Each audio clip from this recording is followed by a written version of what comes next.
Hello students. तो last class में हमने क्या पढ़ा था? समेशन ऑफ डिटरमिनेंट्स, है ना?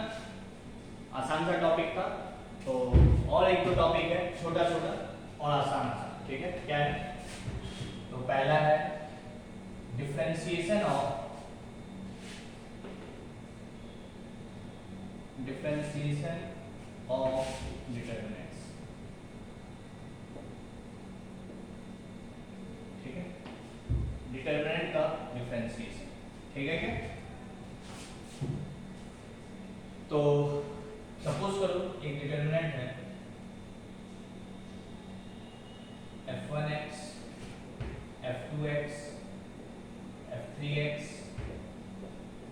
ठीक है? g1x, g2x,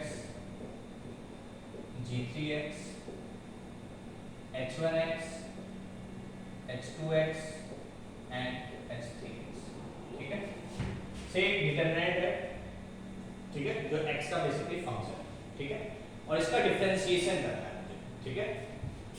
तो इसका डिफरेंशिएशन जो होगा, से यहाँ पे मैं डैश करा दूं, इस डिटरमिनेंट का डिफरेंशिएशन जो होगा, तो कैसे करते हैं डिटरमिनेंट का डिफरेंशिएशन? जैसे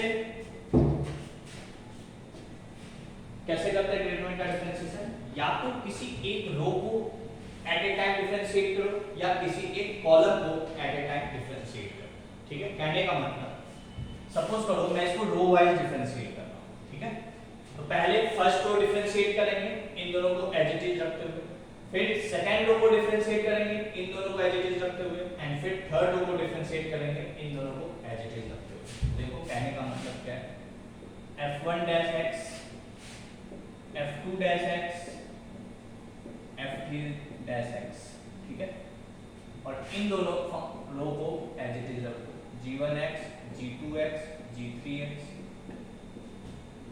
h1x, h2x एंड h3x, ठीक है?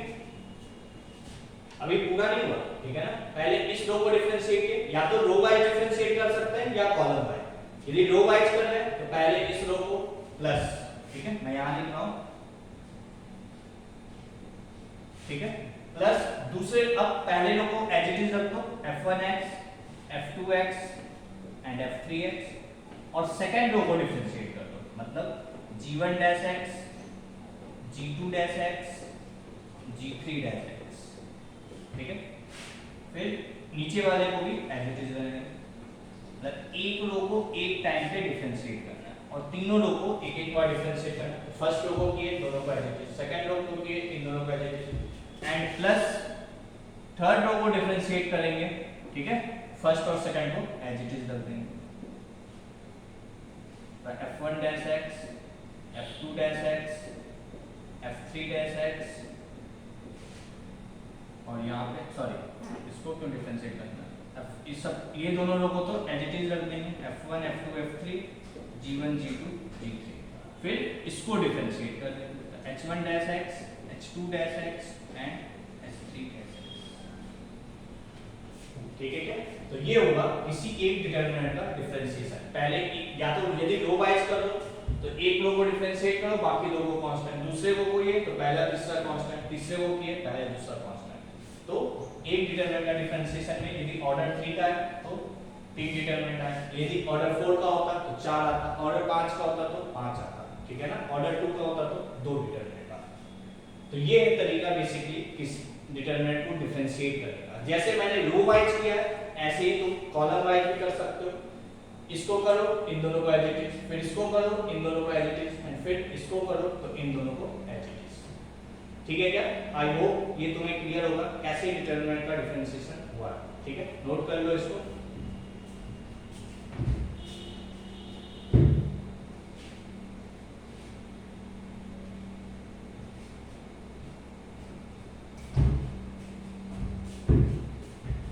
ठीक है? इसी को शॉर्ट में भी लिखने का तरीका है, मतलब अपने समझने के पॉइंट ऑफ व्यू से क्या, तो देखो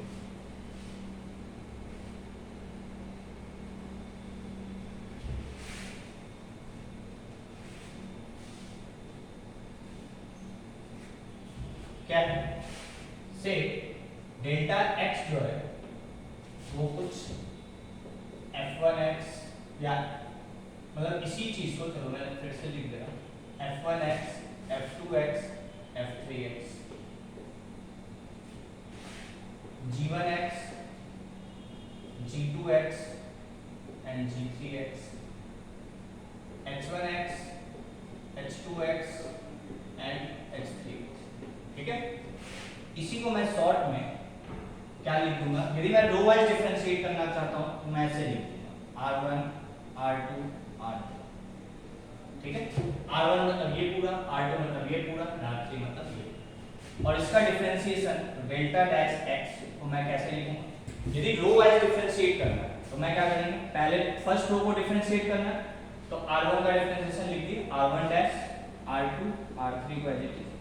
फिर सेकंड रो को डिफरेंशिएट करना है तो r1 r2 dash and r3, and फिर थर्ड रो को डिफरेंशिएट करना है तो r1 r2 and r3 dash. एक बार इसको एक बार इसको एक बार इसको, मतलब शॉर्ट में लिखने का तरीका है, मतलब ऐसे लिख सकते हो अपने समझने के पॉइंट ऑफ व्यू से, अदरवाइज तो मैं पहले स्टेप में पूरा फुल लिख ही दिया। ठीक है ना, क्लियर। इसी को यदि मुझे कॉलम वाइज लिखना होगा तो मिटा लो, मैं इसको नोट कर लो।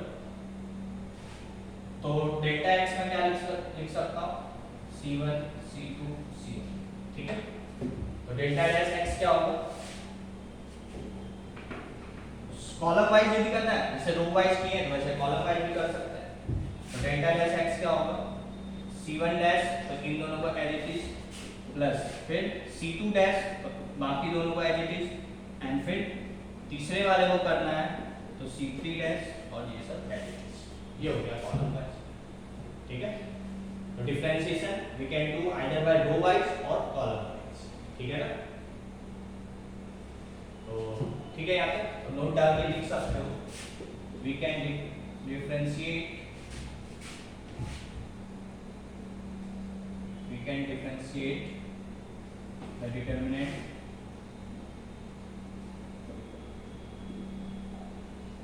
in two ways. We can differentiate the determinant in two ways, that is either by row or by column। ठीक है, या तो रो वाइज, आइदर बाय रो और बाय कॉलम वाइज। ठीक है, या तो रो वाइज या कॉलम वाइज, इस तरीके से तुम डिफरेंशिएट कर सकते हो। यदि कॉलम वाइज करो तो एक टाइम पे एक कॉलम को, फिर दूसरे टाइम पे दूसरे, तीसरे को। ठीक है, रो वाइज करें तो फर्स्ट रो इन दोनों को कांस्टेंट, इसको तो इन दोनों को कांस्टेंट, इसको तो इन दोनों को कांस्टेंट। ठीक है, तो ये है बेसिकली डिफरेंशिएशन ऑफ डिटरमिनेंट्स। ठीक है ना, नोट कर लो, फिर क्वेश्चन करते हैं एक दो।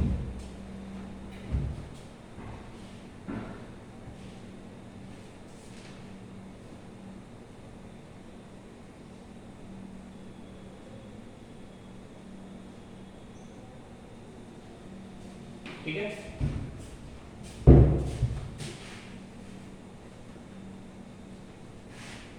तो क्वेश्चन है, लेट डेल्टा x बराबर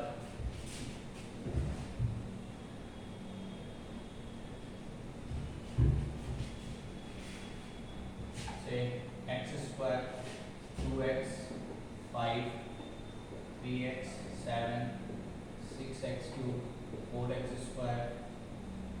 6 से 5, ये ठीक है, जैसे 5x, चलो ये ठीक है। फाइंड डेल्टा डैश g, ये निकालना है, फाइंड डेल्टा डैश g। ठीक है, तो क्या होगा, तो सबसे पहले सॉल्यूशन।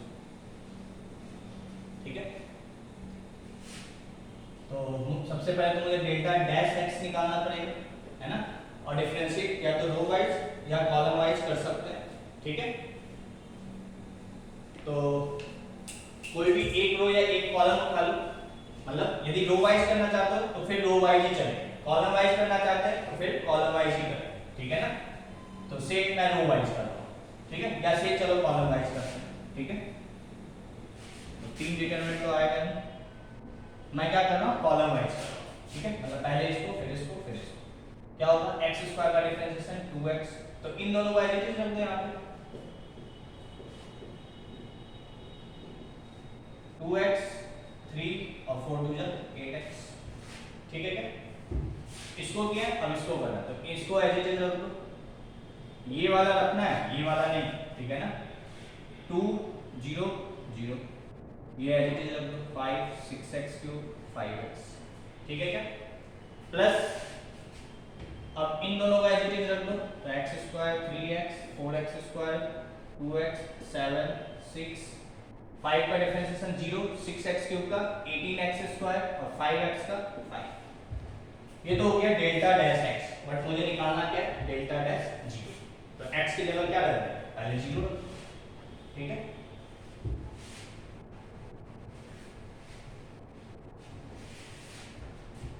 तो डेल्टा डैश 0 क्या होगा? रख दो 0, तो सब जगह 0 है ना, जहां जहां x है, तो 0 0 5 3 7 0 0 6 0, ठीक है क्या?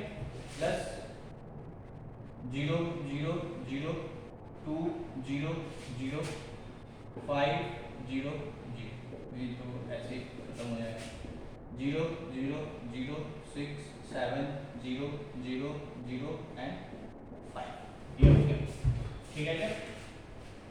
इसको मिटा दो बस, अब तीनों डिटरमिनेंट को इवैल्यूएट कर लो, तो ये तुम्हारा आंसर हो, ठीक है? तो इसके और इवैल्यूएट कर लो, 0 प्लस 5 इंटू 18 माइनस 0, तो ये प्लस इसके बाद करोगे तो 0, उसके बाद करोगे तो 0, ये आ गया इसका आंसर 9, ये हो गया तुम्हारा आंसर, ठीक है? नोट कर लो।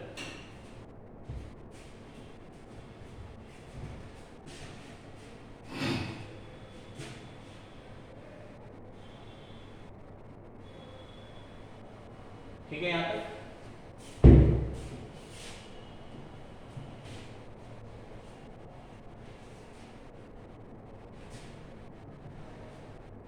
ठीक है? अब देखो, मैंने समेशन में 2-3 तरीके का क्वेश्चन दिया था। एक बार यदि एक ही रो या एक ही कॉलम में आ रहा था तो डायरेक्ट सिग्मा लगा दो, और जो मैंने लास्ट क्वेश्चन दिया था कि सारे रो या कॉलम में आ रहे हैं तो पहले इवैल्यूएट कर लो तब सिग्मा लगा, तो उसी तरीके से डिफरेंशिएशन वाला क्वेश्चन भी तुम इस तरीके से तो कर ही सकते हो, चाहे डिफरेंशिएशन हो या मैं इंटीग्रेशन करूंगा वहां पे भी, कि पहले वो जो भी डिफरेंशिएट जो भी डिटरमिनेंट दिया है उसको इवैल्यूएट कर लो और उसके बाद डिफरेंशिएट करो, ठीक है? तो ऐसे भी कर सकते हो कि पहले इवैल्यूएट कर लो डिटरमिनेंट को फिर सॉल्व करो, या यदि पहले मैं डिफरेंशिएशन में तो मुझे रो वाइज या कॉलम वाइज करना है तो मैं कर लूंगा, जैसे समेशन में क्या होता है कभी-कभी मुझे इवैल्यूएट करके ही करना पड़ेगा, यदि सारे रो या कॉलम में r का टर्म्स आ रहा है तो मुझे फर्स्ट इवैल्यूएट करना पड़ेगा डिटरमिनेंट, तभी हम सॉल्व कर सकते हैं, बट डिटरमिनेंट में ऐसा, डिफरेंशिएशन में ऐसा नहीं है, तुम्हें डिफरेंशिएट तो करना ही करना है ना, या तो रो वाइज या कॉलम वाइज, तो तुम पहले डिफरेंशिएट कर दो तब सॉल्व कर लो, या तुम पहले इवैल्यूएट करके भी सॉल्व कर सकते हो, दोनों केस से आंसर सेम ही आएगा, ठीक है ना? आई होप तुम्हें ये पार्ट क्लियर होगा, ठीक है? नोट कर लो, फिर सेकंड क्वेश्चन कर लो।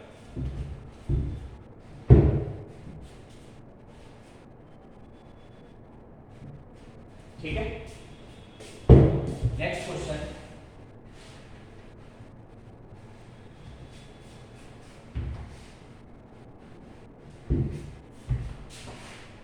क्वेश्चन है late f1 f2 and f3 are three quadratic functions. Let f1 f2 and 3 let f1 f2 and f3 are three quadratic functions,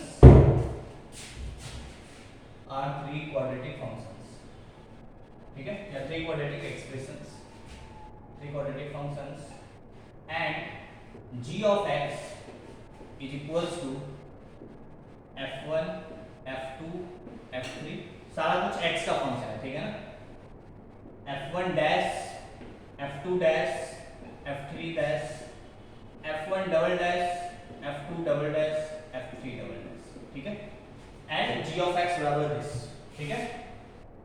find g of 2 if g of 3 is equals to 27।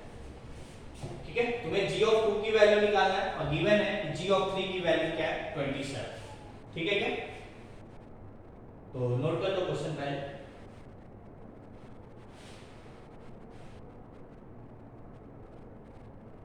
ठीक है, ठीक है, मुझे g of 2 निकालना है और ये सब। ठीक, अब सबसे पहले ये तीनों क्वाड्रेटिक फंक्शन है ना, तो मान लो मैं एक फंक्शन लिख रहा हूँ सॉल्यूशन, एक जनरल क्वाड्रेटिक लिख रहा हूँ, तो ax² + bx + c होगा, है ना। यदि मैं f1 डैश निकालूं तो क्या होगा इसका 2ax + b। ठीक है क्या? और यदि मैं f2 डैश निकालूं तो क्या होगा 2a, sorry f1 dash, sorry f1 ये है, f1 डैश निकाले तो ये होगा। ठीक है ना, f1 डबल डैश निकालोगे तो ये होगा। ठीक है क्या? और f1 ट्रिपल डैश निकालोगे तो ये क्या होगा 0। ठीक है क्या? एक सेकंड,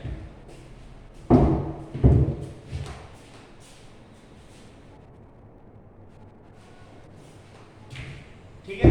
तो f1 यदि एक क्वाड्रेटिक एक्सप्रेशन है तो f1 डैश एक लीनियर होगा, f1 डबल डैश मतलब इसका सेकंड ऑर्डर डेरिवेटिव कांस्टेंट होगा और इसका थर्ड ऑर्डर डेरिवेटिव तो हमेशा ही 0 होगा, चाहे कोई क्वाड्रेटिक कुछ भी। ठीक है क्या यहाँ पे? तो इस बात को ध्यान रखेंगे। ठीक है, इसको मैं मिटा रहा हूँ। ठीक है, तो f1 f2 f3 ये है, g of x ये है, तो सबसे पहले मुझे g of x निकालते हैं। ठीक है, क्यों? क्योंकि तुम्हें g of 2 की वैल्यू निकालना। अब g of x कैसे इवैल्यूएट होगा तो देखो कैसे इवैल्यूएट होगा। मैं क्या कर रहा हूँ, सबसे पहले g डैश x निकाल, मतलब इसको डिफरेंशिएट कर रहा हूँ। ठीक है, मैं इसको डिफरेंशिएट कर रहा हूँ। ठीक है, तो g डैश x क्या होगा तो देखते हैं। ठीक है, यहाँ पे लिख रहा हूँ मैं, ध्यान देना अच्छे से। 3 डिटरमिनेंट आएगा तो बना दिए 3 डिटरमिनेंट। ठीक है, पहले इसका डेरिवेटिव तो f1 dash f2 dash f3 dash, इन दोनों को एज इट इज रख दिए।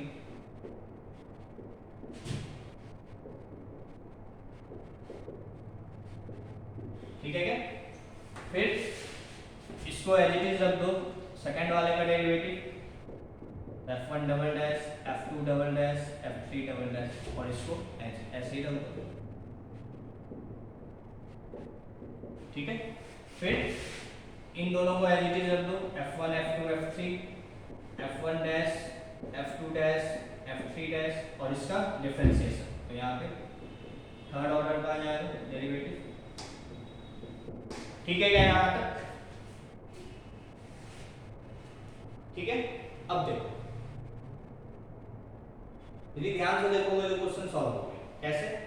देखो, ये रो एंड ये रो आइडेंटिकल है, दो रो आइडेंटिकल मतलब इसकी वैल्यू 0, ये दोनों आइडेंटिकल है मतलब इसकी भी वैल्यू 0।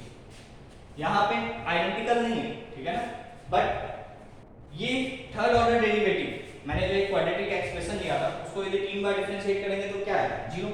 और क्यों क्वाड्रेटिक? क्योंकि गिवन है तीनों फंक्शन कैसा है क्वाड्रेटिक, तो यहाँ पे क्या है 0 0 0, इसकी वजह से ये भी 0, मतलब ये भी 0 ये भी 0 ये भी 0, तो g डैश x फंक्शन कैसे क्या आ गया यहाँ तक नोट कर लो, फिर आगे बढ़ते हैं। ठीक है, इसको मिटा दो।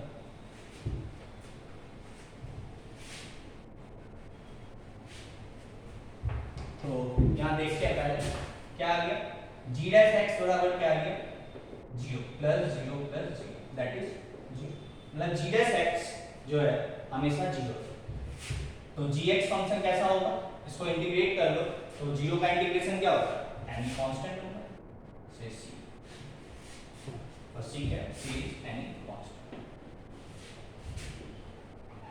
मतलब gx फंक्शन कैसा है हमेशा कांस्टेंट, मतलब x की कोई भी वैल्यू रखो 1 रखो 2 रखो 100 रखो 200 रखो 1000 रखो लाख रखो, हमेशा इसकी वैल्यू क्या होगा कांस्टेंट। और तुम्हें गिवन है कि g of side g of 3 given था 27, तो g ऑफ 2 पूछा गया तो ये भी 27, g ऑफ 2 क्या कुछ भी पूछा जाता g of any number will always be 27। क्यों? क्योंकि gx कैसा फंक्शन है कांस्टेंट फंक्शन और इसकी वैल्यू गिवन है तो हमेशा यही 27 ही होगा। ठीक है क्या? आई होप क्लियर होगा, नोट कर लो। तो ये था बेसिकली डिफरेंशिएशन ऑफ डिटरमिनेंट्स, ठीक है ना।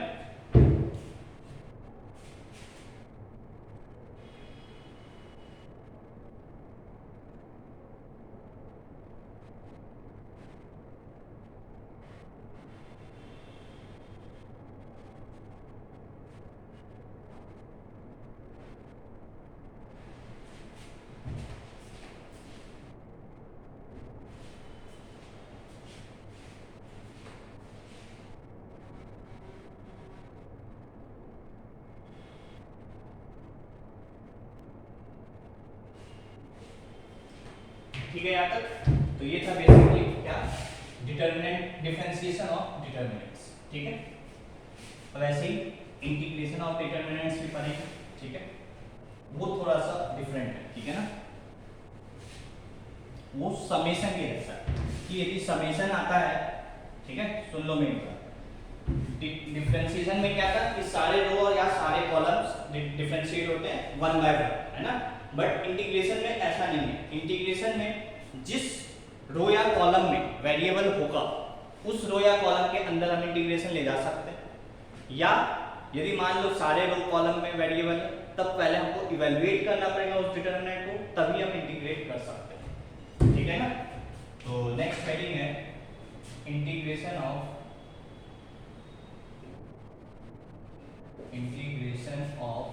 Determinants,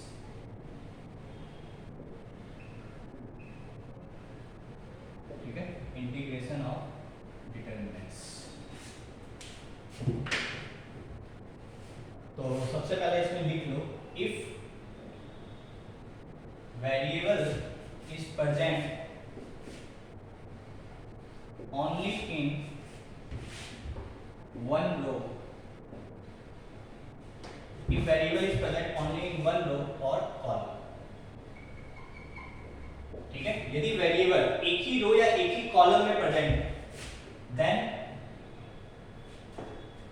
integration can be taken inside, then integration can be taken inside or can be directly or can be directly applied to that row or column। क्या बोला मैंने? यदि, सुन लो ध्यान से, ठीक है ना। इंटीग्रेशन ऐसे नहीं होता कि पहले एक रो का इंटीग्रेशन कर लो, फिर दूसरे रो का, फिर तीसरे रो का, या कि पहले एक कॉलम का, दूसरे कॉलम का, तीसरे कॉलम का, ऐसा नहीं होगा इंटीग्रेशन। इंटीग्रेशन में सिग्मा के जैसा है, जैसे एक रो में वेरिएबल था तो सिग्मा एक रो में लेगा, यदि एक कॉलम में वेरिएबल था तो एक कॉलम में लेगा, ठीक है, और बाकी दोनों को कांस्टेंट रखें। तो वैसे ही इंटीग्रेशन भी है कि यदि एक ही रो या एक ही कॉलम में, ठीक है, एक ही रो, ओनली वन रो और कॉलम में यदि वेरिएबल प्रेजेंट है तब तो इंटीग्रेशन को हम अंदर ले जा सकते हैं डिटरमिनेंट के अंदर, ठीक है, या can be directly applied to that row और कॉलम, ठीक है। बट यदि ऐसा नहीं है, मान लो एक ही रो या एक ही कॉलम में वेरिएबल नहीं है, सारे में, तब हम कैसे इवैल्यूएट करेंगे? तो अगर, तो फिर हम उस केस में कैसे इंटीग्रेशन करेंगे? तो पहले हम डिटरमिनेंट को इवैल्यूएट करेंगे तब इंटीग्रेट करेंगे, ठीक है। इसको लिख लो, फिर मैं वो भी लिखता हूं, ठीक है।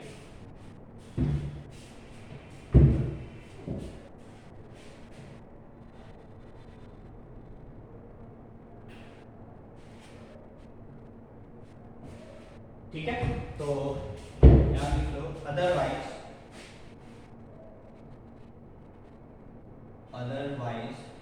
First evaluate the determinant, first evaluate,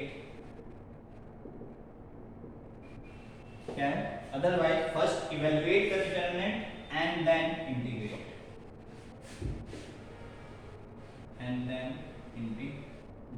क्या है, otherwise first evaluate the determinant and then integrate। फिर से मैं रिपीट कर रहा हूं, ध्यान से सुन लो। यदि एक ही रो या एक ही कॉलम में वेरिएबल यूज हो रहा है तो उस समय मैं इंटीग्रेशन को अंदर ले जा सकता हूं डिटरमिनेंट के अंदर, ठीक है। बट यदि ऐसा नहीं है, सारे रो या कॉलम में है, ठीक है, देन यूनिट पहले तुमको इवैल्यूएट करना पड़ेगा, डिटरमिनेंट सॉल्व करना पड़ेगा और फिर ही उसके बाद ही हम इंटीग्रेट कर सकते हैं। ऐसा नहीं है कि एक रो को इंटीग्रेट कर लिए फिर प्लस दूसरे रो को इंटीग्रेट कर लिए प्लस तीसरे रो को इंटीग्रेट कर लिए, ऐसा नहीं है, ठीक है ना। नोट कर लो फिर क्वेश्चंस देखो।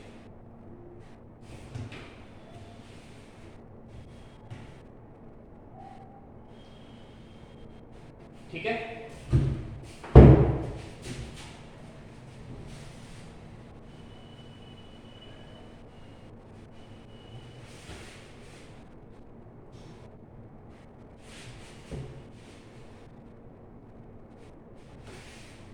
तो first question, let delta x बराबर से एक्स स्क्वायर प्लस 1 ई की power x plus 4 sine x T 0 5 7 9 से 8, ठीक है, मान लो ये, ठीक है। Find integration of delta x dx, ठीक है। ये मतलब इनडेफिनेट इंटीग्रेशन है, मैंने लिमिट नहीं लगाया, ठीक है ना, तुमको ये निकालना है, ठीक है। तो कैसे करेंगे इस क्वेश्चन को, ठीक है, मुझे इसको इंटीग्रेट करना है ना, इसको मिटा दो। सॉल्यूशन कैसे इंटीग्रेट करेंगे, तो सबसे पहले ये चेक करना है तुम्हें क्या वेरिएबल किसी एक रो या एक कॉलम में आ रहा है। तो देखो यहाँ पे, तो वेरिएबल सिर्फ इस कॉलम में, क्या यहाँ पे है, नहीं है, यहाँ पे भी नहीं है, मतलब एक ही कॉलम है, तो मैं यहाँ पे डायरेक्ट इंटीग्रेशन के साइन को इस कॉलम के अंदर ले जा सकता हूँ, ठीक है ना। मतलब जो integration of delta x dx होगा वो क्या होगा, क्योंकि एक ही रो या एक ही कॉलम में वेरिएबल है तो integration can be taken inside, मतलब इंटीग्रेशन ऑफ यहाँ पे एक्स स्क्वायर प्लस 1 डीएक्स का इंटीग्रेशन, यहाँ पे e की पावर x प्लस 4 dx का इंटीग्रेशन और यहाँ पे sin x dx का इंटीग्रेशन, ठीक है। बाकी दोनों को एज इट इज रख दो, 3 0 5 7 9 8, ये हो, ठीक है। तो इस तरीके से इंटीग्रेट होगा। अब क्या करना है तुमको, इसको इंटीग्रेट कर लो, तो यहां करते हैं, तो क्या होगा, integration of delta x dx बराबर, ठीक है। अब देखो पहली चीज तो यहाँ पे कांस्टेंट ऑफ इंटीग्रेशन क्या आएगा, जो c आर्बिट्रेरी कांस्टेंट, मान लो यहाँ पे c1 है, यहाँ पे c2 है, यहाँ पे c3 है, तो इस डिटरमिनेंट को मैं, या चलो मैं दो पार्ट में लिख के तुम्हें दिखा रहा हूँ, ठीक है। तो ये क्या है, चलो पहले इसको देखो, एक्स स्क्वायर का इंटीग्रेशन, एक्स क्यूब बाय 3 1 का इंटीग्रेशन x प्लस c1, इसका इंटीग्रेशन e की power x plus 4x plus c2 और sin x का integration minus cos x plus c3, ठीक है, माइनस लगाया यहाँ पे। इन दोनों को एज इट इज लिख दो, 3 0 5 7 9 8, ये हो गया इंटीग्रेशन इसका खत्म, ठीक है। इंटीग्रेशन वाला पार्ट जो था यहाँ पे बस इतना ही हो गया इस डिटरमिनेंट का इंटीग्रेशन, ठीक है ना। इसको मिटा दो। यदि मैं इसको और सिंपलीफाई करूं, ठीक है, यदि मैं इसको और सिंपलीफाई करूं, तो अभी तुम समेशन ऑफ डिटरमिनेंट पढ़ के आए हो, तो तुम्हें मैं इसको ब्रेक इस तरीके से कर सकता हूं या नहीं कर सकता,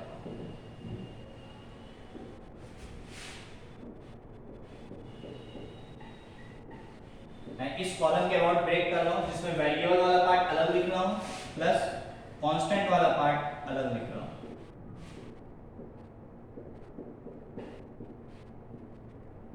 ठीक है। क्या ये लिख सकते हैं समेशन ऑफ डिटरमिनेंट, जो मैंने प्रॉपर्टी पढ़ाया था बेसिकली, कि एक डिटरमिनेंट को दो डिटरमिनेंट में ब्रेक कर सकते हैं आइदर बाय एक किसी रो या कॉलम के अबाउट, ठीक है, बाकी दोनों को कांस्टेंट रखते हैं।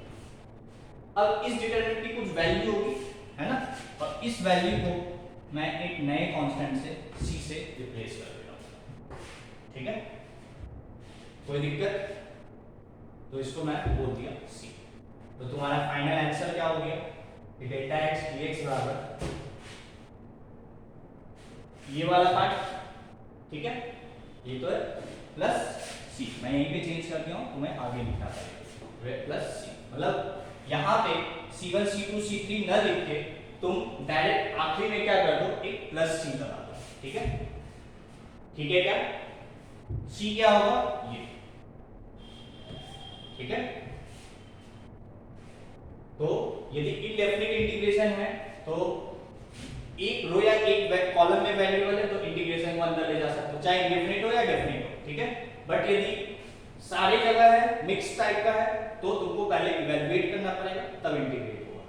तो पहला क्वेश्चन मैंने किया जहां एक ही कॉलम में था, इसको इंटीग्रेट किए और प्लस अलग से ये लिख दो और फिर इसको एक नया कांस्टेंट सीखे। ठीक है क्या? आई होप क्लियर होगा ये क्वेश्चन। नेक्स्ट क्वेश्चन लिखेंगे इसमें फिर। ठीक है,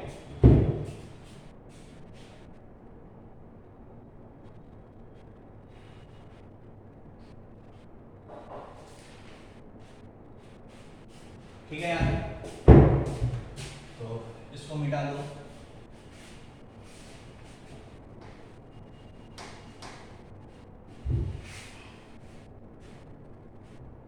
तो नेक्स्ट क्वेश्चन, ठीक है, नेक्स्ट क्वेश्चन है लेट डेल्टा x बराबर x square x cube 0 4x से 3। ठीक है, थोड़ा सा लेंदी रखना चाहते हैं तो मतलब कैलकुलेशन वाइज यदि मैं चाहूँ तो 0 रख दूँ, पर चलो ठीक है, यहाँ रख दो 3x स्क्वायर, यहाँ 7, यहाँ 5x। ठीक है, ये क्वेश्चन है। लेट डेल्टा x बराबर दिस, तो फाइंड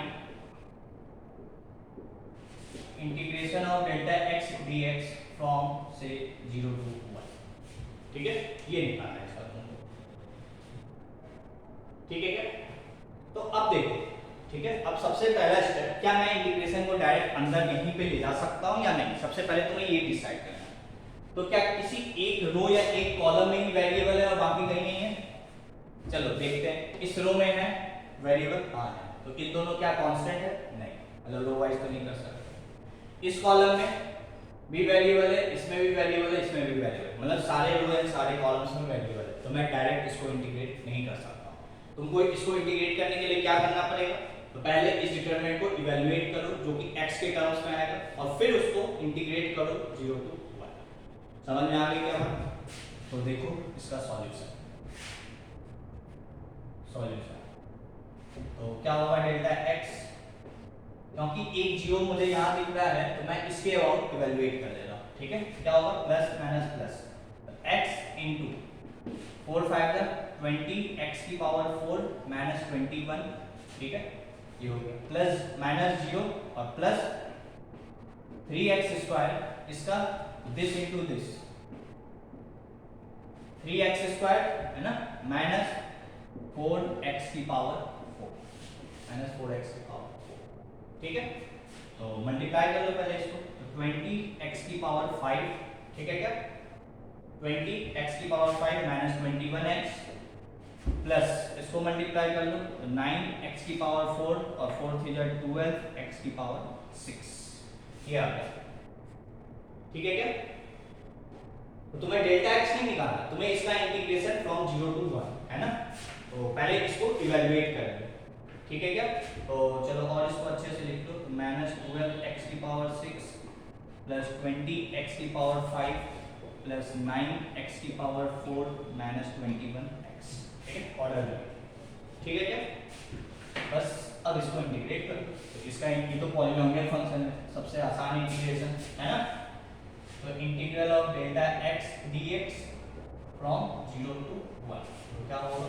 डेल्टा x के जगह ये फंक्शन होगा माइनस 12x की पावर 6 प्लस 20x की पावर 5 प्लस 9x की पावर 4 माइनस 21x dx।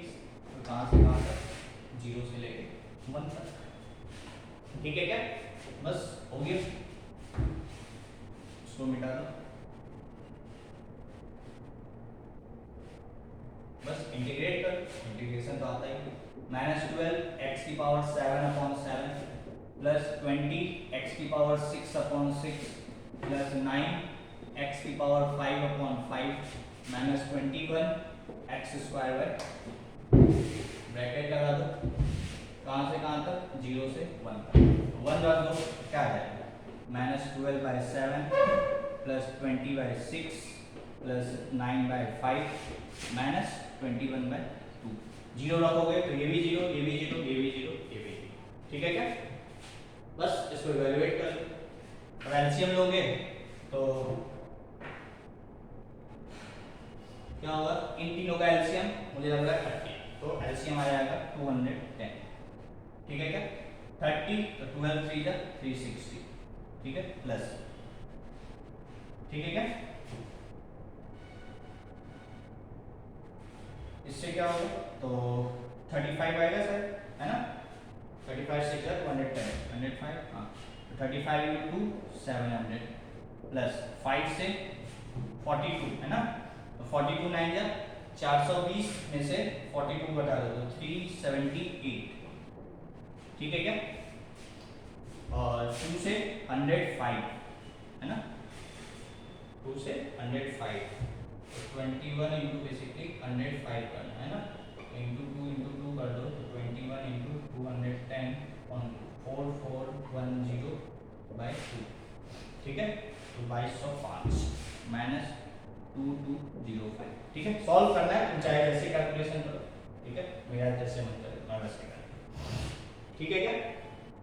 बस सॉल्व करो, तो इन दोनों को ऐड कर लो, 7 तो क्या आ जाएगा, यहाँ कर ले, तो ये आ जाएगा 1078 माइनस 2565 अपॉन 210, ठीक है क्या? 2500 में से 10 1565 में से 65 घटा दो तो 1500 और 13 और घटा दो तो 1487 माइनस बाय 200, 8 7 15 35, ये आ गया आंसर, ठीक है, ये हो गया आंसर। तो I hope differentiation and integration of determinants तुम्हें क्लियर हो, ठीक है। तो नेक्स्ट टॉपिक नेक्स्ट लेक्चर में स्टार्ट करते हैं, ठीक है, थैंक यू।